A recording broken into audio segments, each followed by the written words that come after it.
self-explanatory, and the other, thanks, Brian, I forgot about recording it. Thank you. But so yeah, hopefully most of this is self-explanatory, and the additional instructions and guide in the email and on the side help as much as possible. But just in case it's still a little jumbled, I wanted to take the time today to go through this. So everyone's annual review, project and organization review, we'll use those interchangeably. Just know that this is not the annual report where we're asking for data or anything from HMIS. That will come in a few months. This is more, think of it as like a Salesforce profile update. We're making sure all of the information we have about your organization and your projects, your contact information, all of that stuff is in Salesforce. When we built Salesforce, we added some questions to the application that a lot of you probably hadn't filled out, or if you transferred from the Easy program, we just took you in and we didn't ask for any application. So now's the time that we're looking to get that information in there. So just know that everyone has stuff to complete for this. No one's profile is technically complete at this time. So we're just taking, these 2 weeks to get this done in Salesforce. So when you look at the annual review, you'll see everything is separated by columns. I wanted to just put it all on one page so that you had everything there. You didn't have to switch between tabs or anything. So column A is basically just the field that it is in Salesforce that we're looking for. The nonprofit name, your certification status, etc. Column B provides a little bit more guidance or questions that need to be answered for your project and organization.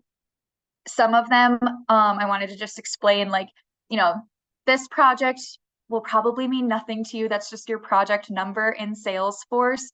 Really just more of a Salesforce tracking thing, but easier for me to see when we're updating the project. But then there are others where, your nonprofit application best practices.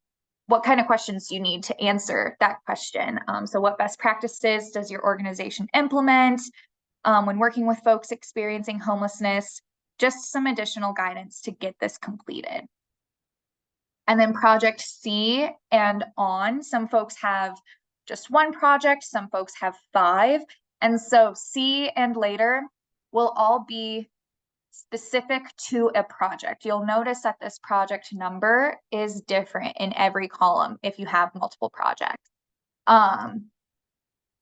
So that's where the information starts. What you want to look for are these yellow highlighted fields. Those are the sections that have absolutely nothing in Salesforce yet. Those must be completed. However, keep in mind, this is a time to review everything that's in for your organization right now. So make sure that you're looking at the address. Is it correct? Do we have the correct primary point of contact still? Just verifying all other information, even if it's not highlighted in yellow. This is that time to look it over. So just make sure that you're going through every field, no matter where it is. As we go down, I tried to organize it as simple as possible. So at the top, you'll just have contact information, basic info. Everyone's expiration dates will be the same, 12/31/26. Everyone will need to complete the best practices and organization track record. That's something that we added to the application when we created the Salesforce app. And so you'll need to complete those. I have a question real quick. Sure, Nina. So with this area that you're hovering over, with this information, to me, that's more our development team, because I don't know, honestly. I mean, I've been here a couple of months, but this stuff was established before I got here. So do I share this spreadsheet with this development team of ours and have them complete as much of this? Because it sounds like you want this done by next Tuesday, is that right? In 2 Tuesdays, I believe the 19th. So 2 weeks. So by September 19th? Yes. So is that what I should be thinking, that I should pass this off to our development team to fill this information in?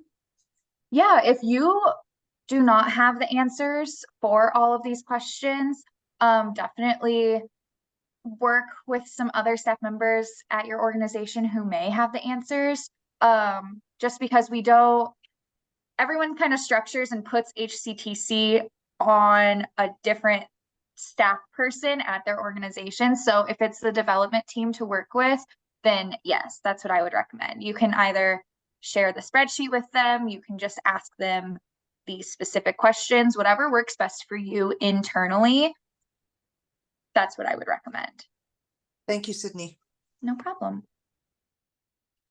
So yeah, and a lot of these questions at the top here might be more development directed. If you're working more in like the finance area, you might not have the answers to these questions. So work with your organization and your coworkers to complete this as best as you can. And yeah, just make sure that they are completed fields, and keep in mind too that this information helps us to understand everything, and it's something that you can look back on as well.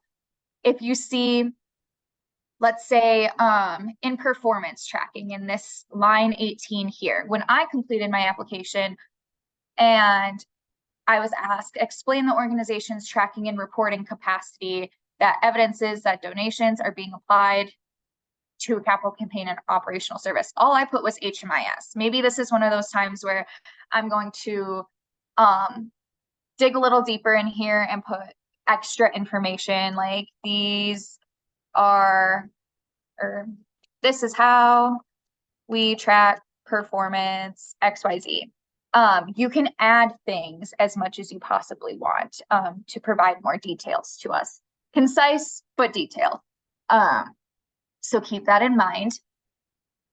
Once we get down to line 20, and I tried to separate this out on the right-hand side as well, just giving little glimpses and guides as you go along the form.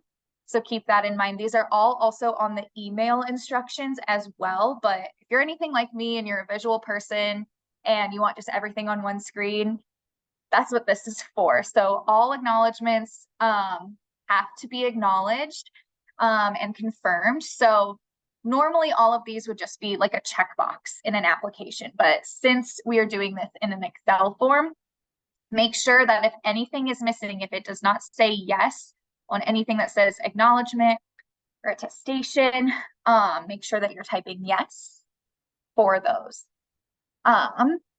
And you can keep them highlighted in yellow. You don't have to change it or anything. Just completing the form is good enough. If you want to unhighlight it, personal preference is really all it is at that point. So you'll go down and you'll be able to read what each of the acknowledgements are in this column B. So make sure that you're reviewing those as you go through as well. Once we get to line 29, that's where it starts separating out by project. So everything before that was all organization based. So the information will be the same on 1 through 5 columns if you have multiple projects. This is where things start to separate. So you'll see here that my project names are different at this point. So test project activity and test capital campaign. This is my prime project, my operational services, and my capital campaign is my secondary project. When you're going over your projects, make sure to really pay attention to line 32, the subcategories. We have everything listed to our best knowledge, but if you can review everything in column B, the operational services subcategories, if you have anything that's potentially missing from here that specific project activity could fall into, please add it. We just want to make sure that all of the work that your organization is doing is accounted for in these subcategories. We just like to have that data to keep in mind. And then same for capital campaigns. We have all of the subcategories, like I said, listed here in column B. So just go through those, review them, make sure it's all accurate. As you go down, you'll notice that you do have some sections that are blank, but they are not highlighted in yellow. And that's because that's not like a mandatory section. So HMIS project name, not everybody uses HMIS or CAFE. So it's obviously not required, but if you could put in the HMIS project name that matches with the project activity you have with HCTC, that would be really, really great. Even though it's not highlighted in yellow, like I said, and it's blank. If you have that information, we'd also love to have that. Same with, capital campaigns start and end date. Obviously, an operational service is not going to have a start and end date. So that will only be for capital campaign projects. Expected contributions are listed out and they're separated by cash and in kind. So keep that in mind when you're entering things in too. And we know that the expected contributions can vary for your separate projects. So that's totally fine. Your project objectives and goals should be complete. If you at any point think, oh, this doesn't actually outline what this project does for us, like I said before, you can absolutely change it. Project budgets and your project counties should all be in there. Your minimum donation, if it is different than $100, think of cash donation. We just want that information as well. And then back down here, line 47, that's where we get to those documents that Brianne mentioned in the email a couple weeks ago. So it's the Board of Directors letter of support, the certificate of good standing from the Secretary of State, and your financial records, just the previous year's audit. If you are missing any of those, they will be highlighted in yellow. And I provided the eligibility verification guide that also has the Board of Directors letter template. We were asked previously if we could provide a sample or just a guide on that if you do need to obtain that. So that's attached in that email. If you can't open it, please let me know, especially if you need to get this letter. But we do understand that these documents might take a little longer than 2 weeks to get. That's okay. We want you to know that, it's just time to start collecting it. And if you can submit this form by the 19th, that would be amazing. And just let us know hey, still waiting on my Board of Directors letter. That's okay. We just want to get the ball rolling to get that required documentation in. Because all of these items are required by statute for each organization. And keep in mind, even though, again, it's separated out by projects back here, you only need one per organization. And a brief description of all of these documents are provided over here as well. And then down at the bottom, that's where just whoever is completing the form, whoever is submitting it to us, you'll just type your name. That'll be your signature. So yes, we are asking that you type your name and then type it again as a signature. But everyone's will be these blank yellow fields. And then this is what it should look like when you submit it. So like I said, very quick rundown. What questions do we have so far?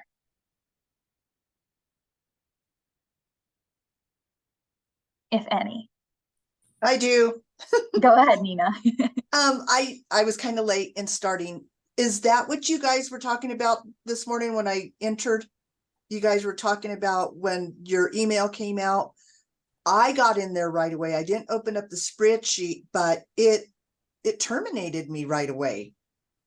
And I had to get moving on depositing monies into the bank. So sure. I just kind of left it, but I was surprised how I got in there. I was starting to read your data and then it just closed me out.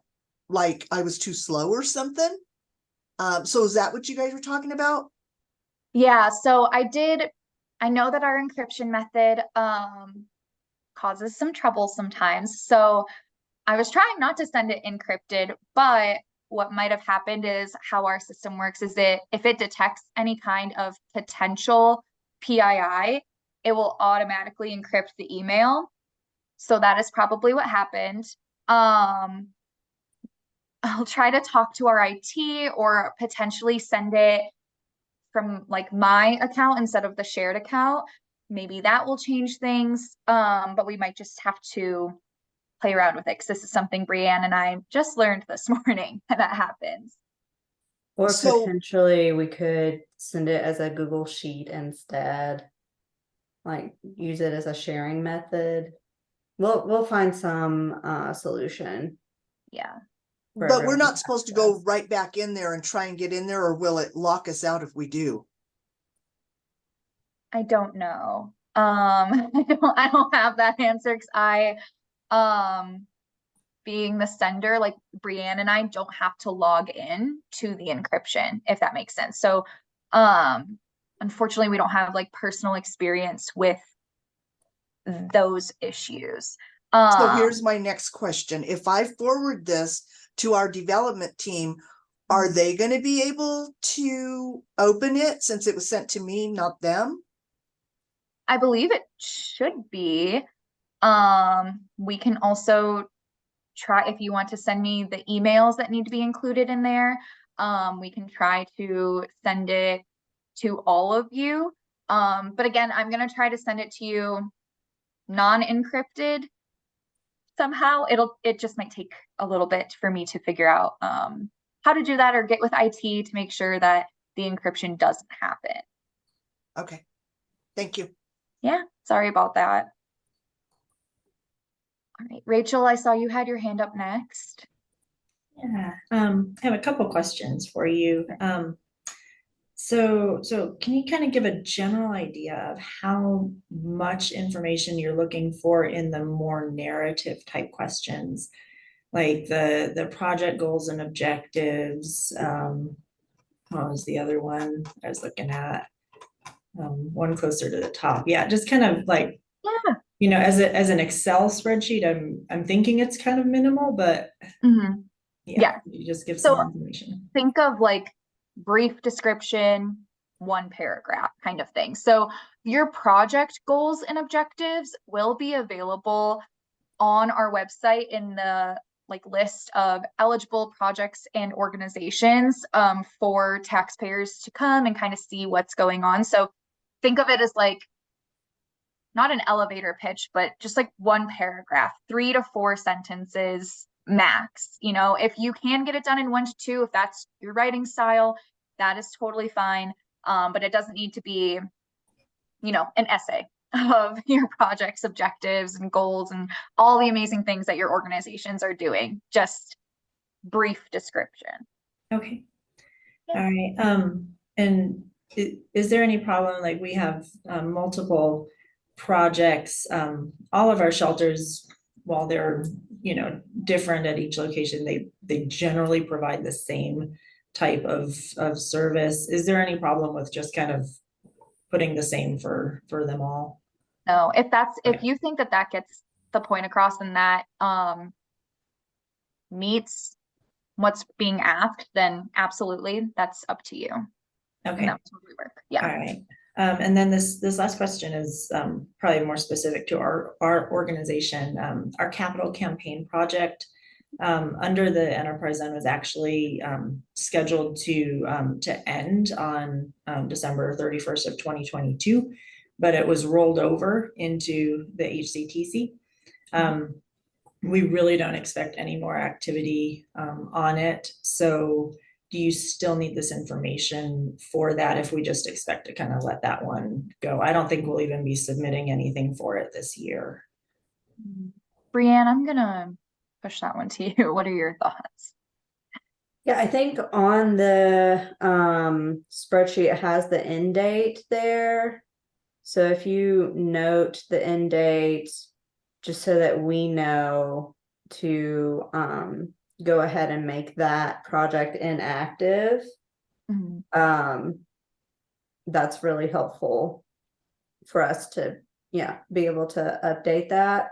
And I think, on your questions about the descriptions and repeating them for similar projects and everything, one of the big, ways that this is going to be used is on our list of approved organizations on the website. If a potential donor wanted to look at, I'm not sure what organization I want to donate to, I'm going to look at this list of approved organizations, then they may, look at your different projects, and each project will be listed separately.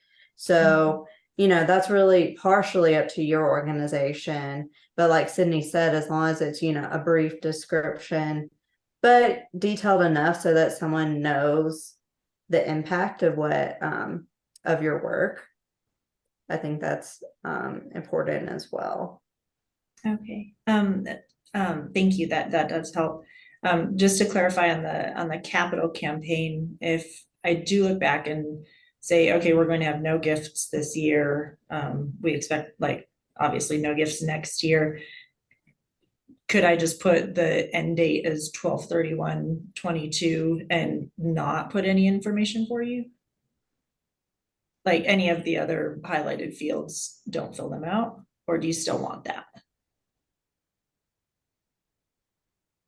Yeah, I think it's fine to skip filling it out, because we're wanting this information to have on our comprehensive list for 2024.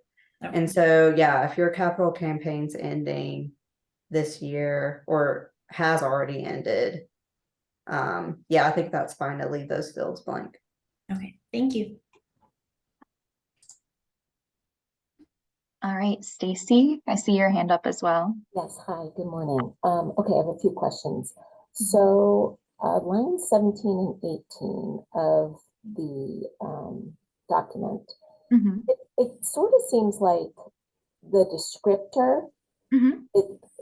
that they should be flip-flopped, because number 17 says donation tracking, Mhm. but it seems like the description for 18 better fits donation tracking, and also performance tracking. It seems like it fits the description better that is currently with donation tracking. Does that make sense? It does make sense, and I think you are probably right that I might have misstepped there. So I would say move forward with answering the questions as they are. Okay. And that's just a note we can make on the side, but yes. Okay. And let's see, I'm just going down here. Okay. So 27 with the submit by deadline attestation. So since we are not submitting the donations, our donors are doing it. Mhm. It seems like this, we can tell donors what the quarterly deadlines are, but we don't have any control over whether they actually submit on time. So then what happens if, let's see, I'll give you an example. What if someone makes a donation on October 1st, and then in early April, when it's come to tax time, they request, then they submit, and then they want their certificate. What happens then? Because in the past, when it was easy, we could do that. Mhm. Yeah, so we will still have that ability. It'll be a whole separate form basically to fill out for like late submissions. Think of them that way. Okay. I think that this line 27 is specifically about, well, these are the rules and requirements. Yeah. But like you said, like we can't force the hand of a donor to Yeah. get this submitted. But I think this is just like acknowledging, like, I'm aware that these are the requirements and I'm going to do everything I can Yeah. to get my donors to submit by the quarterly and the yearly deadline. But yes, we do have contingency plans in place for those late submissions. Okay, Great. I will note Yeah. that the late submission form is only available for nonprofit users. So we will not have a backup solution for donors to enter. Part of that is because our developers, the way they wrote the code for the specific tax years for reporting and things like that, the regular form only applies to one tax year at a time. Mm-hmm. So the donor form and the nonprofit form that are just like the general 2023 form, that form is going to basically end as of January 31st, 2024. Okay. And at that time, we'll open up, like Sydney said, we'll open up another option of a secondary form that nonprofits can use. Okay. So then I'd be submitting their contributions, so I would need their whole social Yeah. security number. Okay. Yeah. All right. That's just kind of more backup to reinforce not the urgency, but just the need to submit on time to the donors. Okay. So Yeah, and we're definitely communicating that. We're putting on our website the quarterly deadlines, and we're going to send out reminders. But, you know, there's always going to be someone. exactly. Yeah. Yep. And we do know that, and we expect that. Okay. And then for 28, I assume we just put yes. Yes. Yep. Just Okay. put yes. And I think that might be it. Hold on. Oh, no. For 47, so the board of directors letter of support, will we have to submit one of those annually or just with each application? It's just with each application. Okay. Yeah. So that's another thing to keep in mind too is yes, this is the annual organization and project review, but since this is kind of the startup year, this is what it'll look like this year, and it will probably look a little different next year. We don't have that planned out since that's still a year away, Right. but we really, this is just, like I said, like updating your profile, making it complete for this year. Okay. Hold on. I think, yep, those are all my questions. Thank you.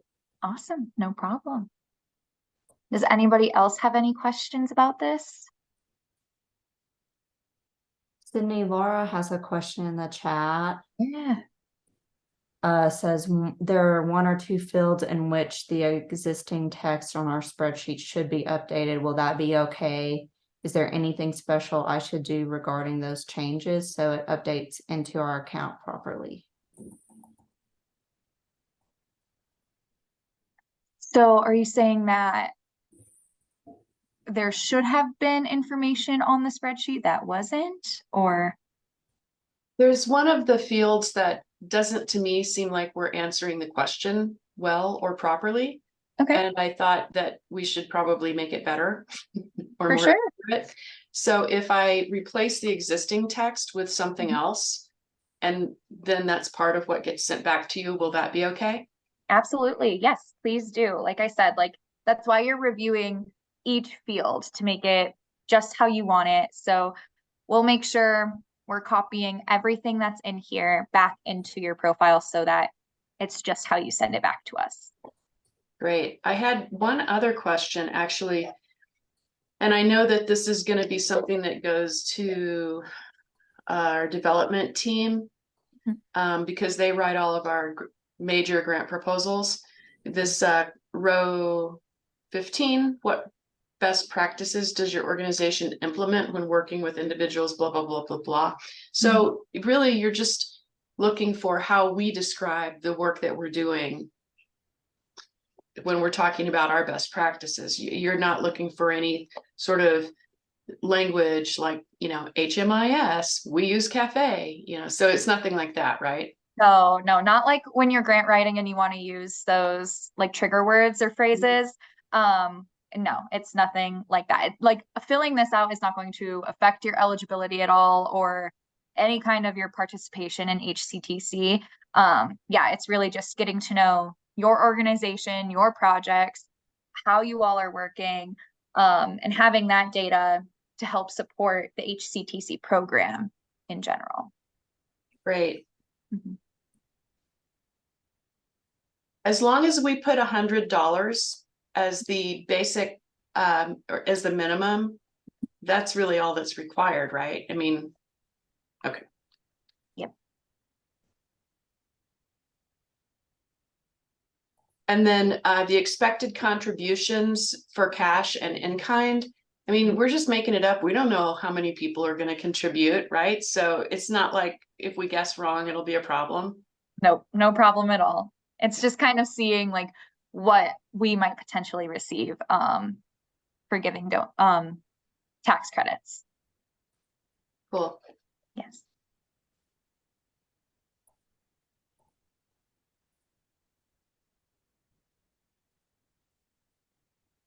That's everything for me.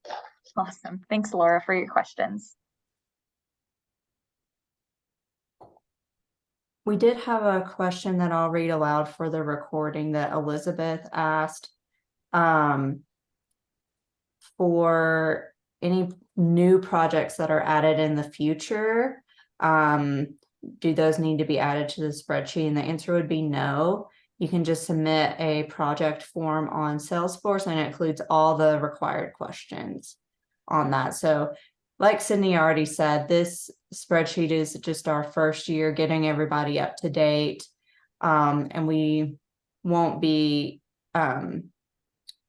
doing this in depth in the future. We will want to make sure that, you know, everybody's projects are up to date. Like Rachel mentioned with a capital campaign that's ending, or if you have services that have changed throughout the year, we will next year be checking in with everybody, but it won't be to this degree. I have one last question. So this data in Salesforce for our organization right now, it's going to have, you know, my work email address as the like row 12. I always try to imagine, like, what if I suddenly move to Hawaii and someone else is doing this job? And, you know, so we have an email address that delivers to more than one person here for purposes just like this. Can I use that email address instead of the email address that ties to my name as a current employee? So it would be hr@safehousealliance.org, because it will always deliver to my administrative team.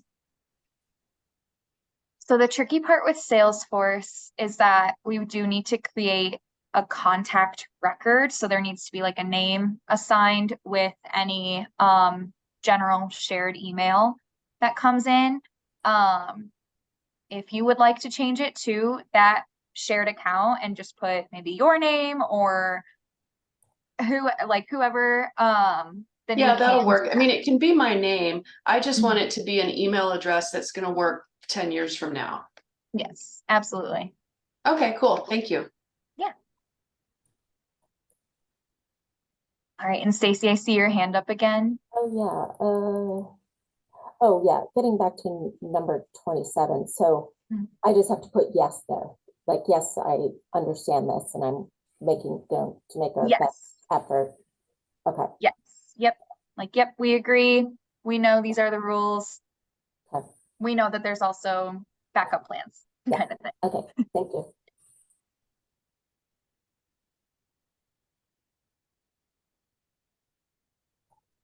Any other questions? Right.